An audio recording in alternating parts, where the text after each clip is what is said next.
Today, we're diving into a fascinating figure from ancient history, often known as the father of history, yet controversially dubbed the father of lies as well.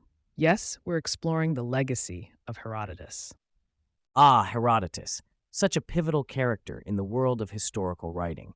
Not only did he lay the foundation for what we consider the study of history today, but he also left us a remarkable account of the Greco-Persian Wars. Let's begin with a little background.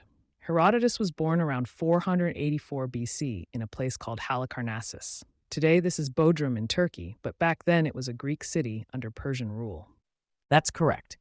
He grew up during a time when tensions between the Greeks and the Persian Empire were rising. This probably influenced his later work profoundly. Yes, and speaking of his work, his most notable contribution is the Histories. This monumental work isn't just a recounting of battles and events, it's a rich tapestry of stories, cultures, and geography from that era. Herodotus wrote about famous battles like Marathon, Thermopylae, and Salamis, which are such crucial points in Greek history. But what's really interesting is how he included so many cultural and ethnographic details. Right. His narratives flow seamlessly from describing a battle to detailing the customs of different peoples. It's almost like taking a journey through the ancient world with Herodotus as your guide. However, not everyone was enamored with his methods. He was often criticized for including what some deemed fanciful tales and legends, which led to that moniker, the father of lies. That's a good point. His contemporary Thucydides, for example, disparaged Herodotus's approach, favoring instead a more analytical and, he believed, factual style. Thucydides didn't appreciate Herodotus's storytelling nature. But isn't that the beauty of Herodotus's work? While some stories may stray into the realm of myth, others have been validated by modern research and archaeology, years after his time. Exactly. It's this blend, science mixed with narrative, that makes Herodotus so compelling. He was among the first to apply a systematic method to documenting events, essentially pioneering the field of historiography. One could say he was the first travel blogger of his time. His accounts from travels to Egypt, Babylon, and throughout the Mediterranean are filled with vibrant descriptions. And his ability to weave these journeys into the major narrative of the Greco-Persian conflicts adds such depth to the stories. Herodotus wasn't just interested in the what, but also the why and the how. He was indeed a curious mind. This curiosity sometimes led him to include information based on hearsay or local lore. Still, it provided a broader picture of how people viewed their world at that time. You can see why people enjoy both criticizing and celebrating him. After all, historical narratives often depend as much on storytelling as they do on hard facts. Herodotus's impact on history doesn't stop at his writings either. His works were read publicly, and he was known to give oral performances, which was quite a big deal back then. I've heard a fascinating story about Herodotus presenting his histories at the Olympic Games. Could you imagine him captivating an entire crowd with tales of epic battles and exotic lands? That's a legendary story. It showcases how storytelling can capture the imagination of crowds, much like any good novel or film today. Indeed. And let's not forget, his works weren't just important culturally. They were a way of preserving history in an age where printing was non-existent. Yes, the oral tradition was key in those days. And Herodotus, by making his histories accessible to both Greeks and non-Greeks, was preserving tales and achievements for future generations. As for his legacy, despite the criticisms he faced from figures like Thucydides and others, Herodotus is recognized today as a crucial figure in the study of history. His storytelling set a precedent. And that might be his greatest achievement, bridging the gap between history and narrative, creating a framework that inspires historians even now. As we continue our exploration of Herodotus, I think it's important to delve into why he decided to write his histories in the first place. What do you think motivated him to embark on such an ambitious project? That's a great question.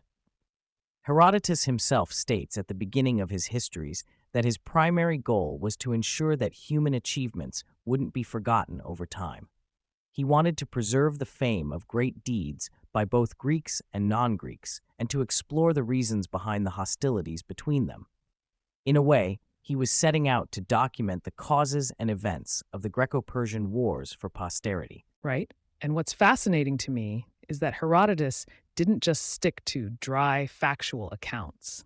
He included detailed descriptions of the cultures he encountered, perhaps trying to explain the richness of the world he lived in. Do you think his travels influenced this approach? Absolutely. Herodotus's travels across Egypt, Babylon, and throughout the eastern Mediterranean exposed him to a variety of customs and stories. These experiences clearly shaped his curiosity and his desire to understand different civilizations. His accounts are like a snapshot of the ancient world, blending travel with historical inquiry.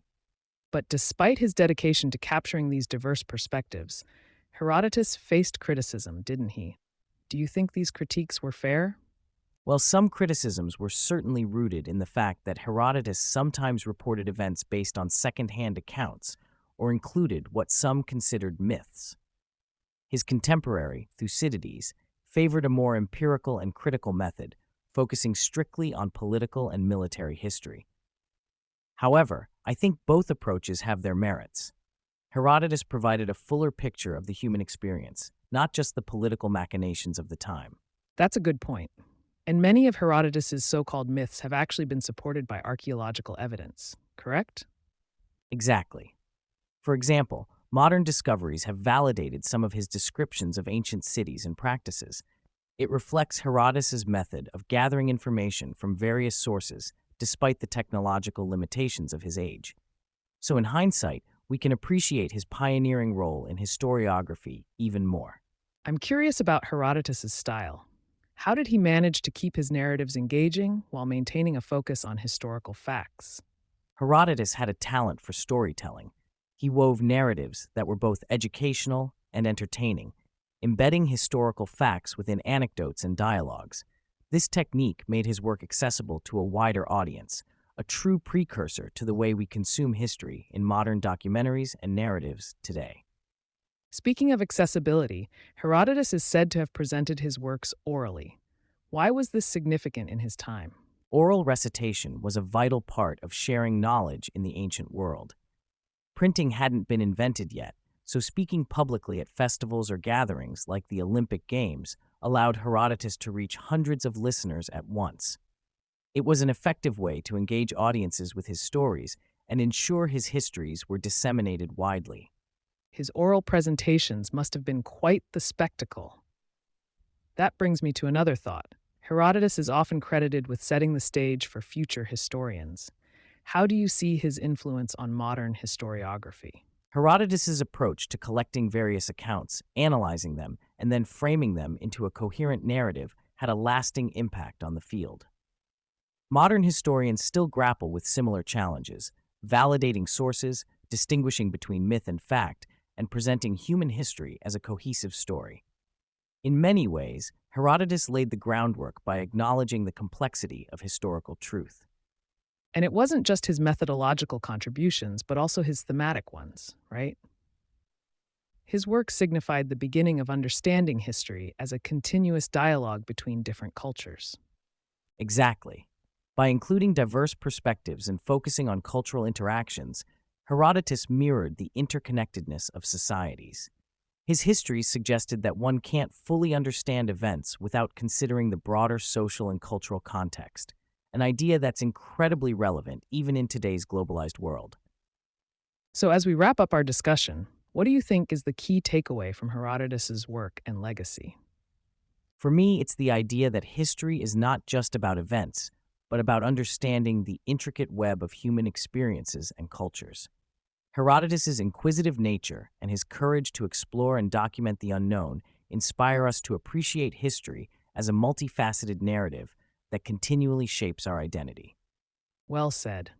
Herodotus indeed reminds us that history serves as a bridge between our past and present, offering insights that help us navigate the complexities of the world we live in. Exactly, and that enduring relevance is what makes Herodotus's contributions to historiography so timeless and significant.